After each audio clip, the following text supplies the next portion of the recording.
Lembaga Survei Carta Politika kembali merilis hasil survei terkait kondisi sosial, ekonomi, dan politik di tengah pandemi corona. Survei mengukur persepsi masyarakat terhadap kinerja pemerintahan hingga mengungkap siapa menteri di kabinet Joko Widodo yang punya kinerja baik di mata publik. Salah satu yang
bulan Mei, walaupun masih jauh dari angka optimisme sebelum pandemi COVID-19.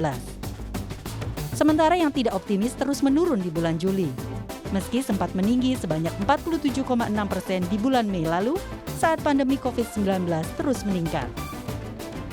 Setelah kepuasan pada kinerja pemerintah dan penanganan pandemi corona, survei Carta juga menanyakan kepada responden, siapa Menteri Kabinet Jokowi Ma'ruf berkinerja terbaik? Hasilnya, Menteri Pertahanan Prabowo Subianto menempati posisi teratas, yakni 12,8%, disusul Menteri Keuangan Sri Mulyani di posisi kedua. Posisi ketiga, Menteri BUMN Erick Thohir, keempat diisi oleh Menko Polhukam Mahfud MD, kelima ada Menteri PUPR Basuki Hadi Mulyono. Carta Politika menilai kebanyakan nama-nama yang muncul adalah nama-nama yang memiliki tingkat pengenalan atau awareness tinggi, atau pos kementeriannya mendapatkan sorotan media di saat situasi pandemi COVID-19. Survei Carta Politika ini dilakukan pada 6 hingga 12 Juli 2020, melibatkan 2.000 responden, menggunakan metode simple random sampling, serta survei dilakukan melalui telepon. Margin of error-nya lebih kurang 2,19% dan tingkat kepercayaan 95%. Tim Liputan Kompas TV.